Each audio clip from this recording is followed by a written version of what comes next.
about to happen. Cote Magazine LA presents an indigenous runway featuring designer Kayla Looking Horse of Kay Looking Horse. Make some noise for that.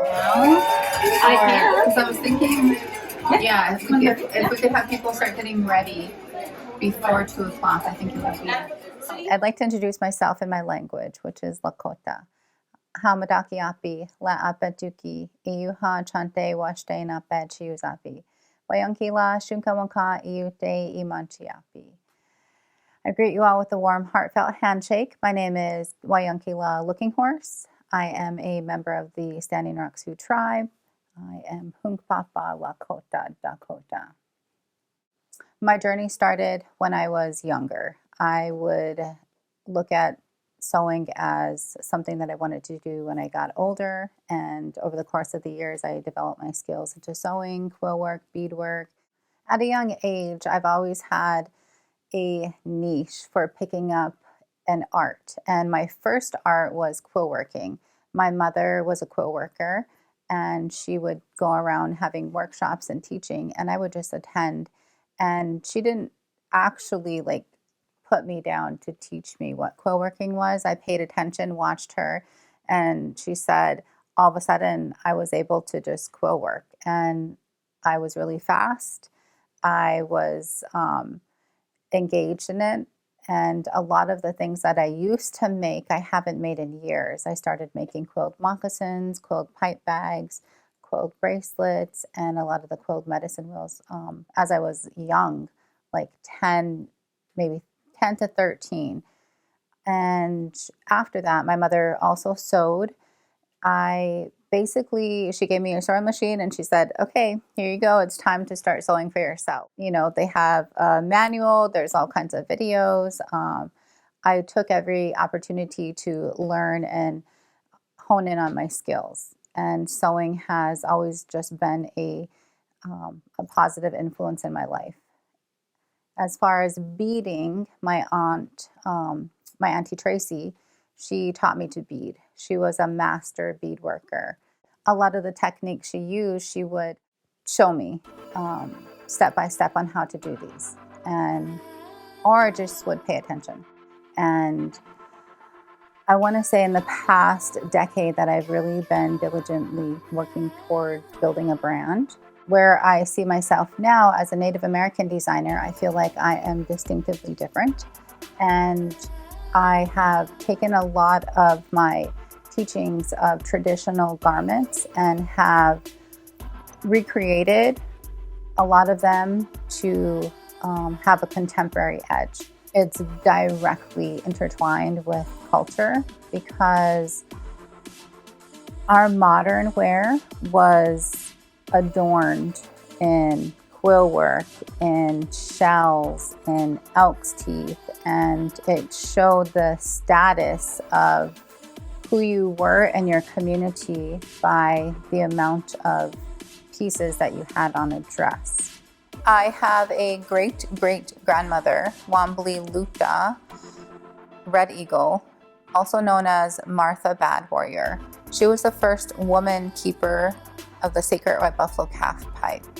She would have been the 15th keeper.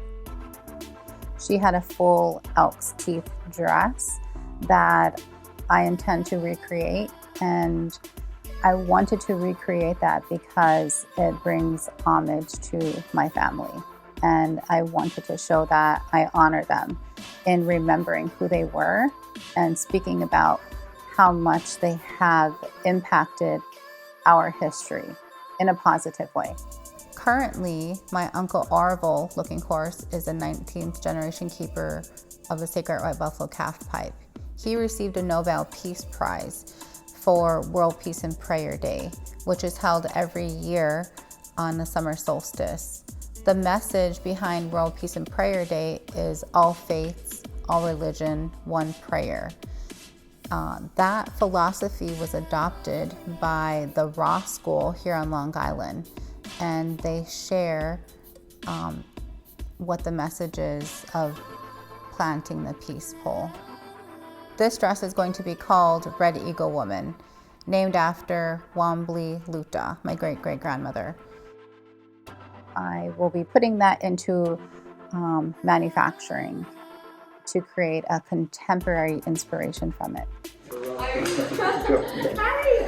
Good morning. How are you? So these are all just the tests. With the final fabric we ended up using is over there. So this was just the range of the coppers, and the last one, which is the closest that we got. Yeah, so this is basically the one we picked. I did graphic elements as close as this as possible. Because the teeth are a little smaller. So basically what I did is I did the quarter with whatever it landed. But I mean, I think at this point it would just be better if you try it on. Yeah, just try and then it. we This can is the see finished product, and then what, we'll see from what it looks like. I bought the heels because I thought, Yeah. as far as the illustrations go, you kind of want that. Well, it That gives dramatic. you the posture. Yes. It gives you the posture for sure. Yeah, so overall, we definitely need it longer because we kind of want it to have fullness, and you kind of want that dramatic effect. Part of the cultural pieces that we have really long dresses. Okay. So the organza itself will start here, and that should almost go to the floor. Because the concept behind that is the medicine wheel is black, red, yellow, white. So let's not touch it. Okay. Yeah, let's not Okay. touch it. I would like there Yes. to be less space. Okay, They just have to be graded up a little bit. let's do it now. So Oh yeah, so I'm gonna print this out for you because this is gonna show you. you need to bring it in a little Yeah, more, let me bring it in. because I think we're missing some colors here. Yeah, so from the bottom, it's supposed to be bone white, yellow, mustard Yeah, yellow, 2 shades of yellow, yeah. yeah, red, root beer, black. So the third one is supposed to be the red.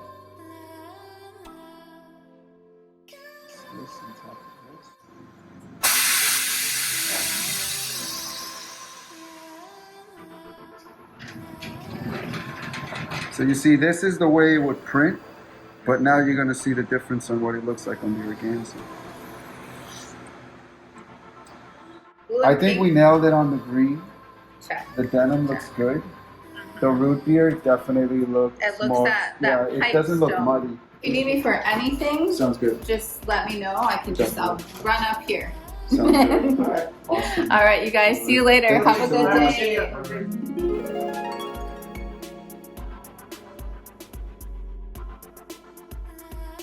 What that means to be a Native American designer. It means that we have to speak about our Native American inspired designs that are all out there that we see on the runway, but they don't have the permission to use particular designs or colors, or they will take those designs directly from an artist. I want to create the narrative that these are inspired Native designs. You can get inspiration if you're going for a walk on the beach and you come across a seashell that is colored in like a coral and a gray and a white, and you're like, oh, I want to recreate this color scheme for my next dress.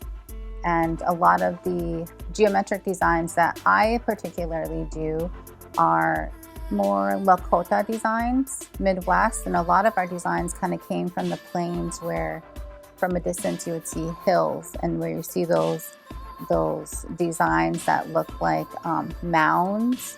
That's where those designs originated from for us, because that's what we seen around us, and that was our inspiration. So I feel inspired by my ancestors to recreate an art and make it wearable. I wanted to create a brand that would bring homage to my Tioshbae, my family. And in order for me to do that, taking the concept of traditional garments and recreating them with a contemporary edge, I married a Shinnecock, and I live on Shinnecock Indian Territory. They are an Eastern tribe. They have a lot of floral designs, and the floral designs look like woodland designs. So when you think about vines and you think about how a flower would wildly grow, that's how a woodland design could be looked at.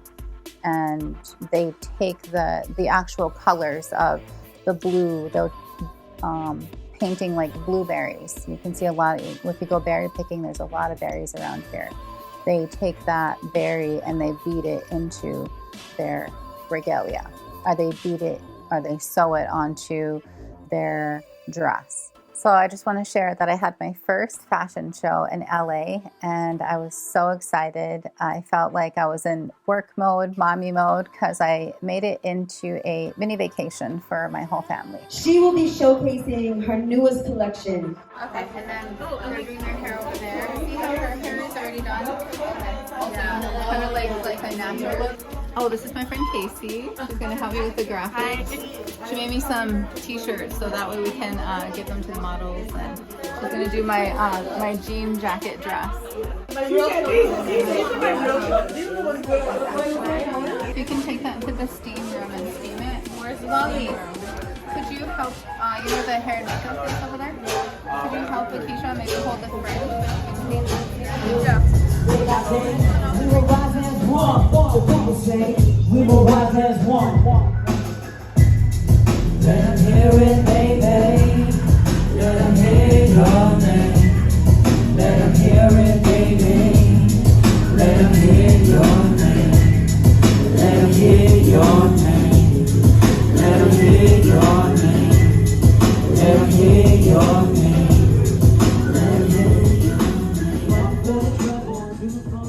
I wanted to invite my sisters who showed up, my sister Tanya, she's also in comedy, and my sister Crystal, who are very close. She lives here on Long Island with me. We all booked our flights and we went to LA and had a great time. A lot of the women that I met at the fashion show, they were super excited to see such a unique brand start emerging. You know, it's always been one particular person amplifying who they are, but we wanted to create that contemporary edge. We're super excited to have such an inclusive group of women, all ages and shapes and sizes, and you know, we have people we wanted to empower, because fashion has always had this weight and pressure to put on our girls to look a certain way, to be a certain way. I rewatched some of the videos and was just in tears because it's so beautiful to see that. You know, I'm sorry. I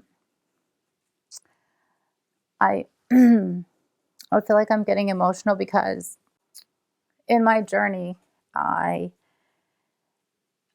completed a year of mourning, and for me to feel that I am living a dream that I wanted to do was create fashion, and I wanted to bring empowerment to my nieces, my daughter, you know, their friends. I felt like it was just surreal to be where I am right now, and it gets me emotional because I felt like I'm emotional because I feel like I'm emotional because I'm passionate about what I do, and I feel that I want to take every opportunity to create something that I have been dreaming about. I feel like as a designer, we all have our different ways of what we get our inspiration from, or how we get our inspiration from. And I feel that my traditional background and who I am puts me in a prayerful position.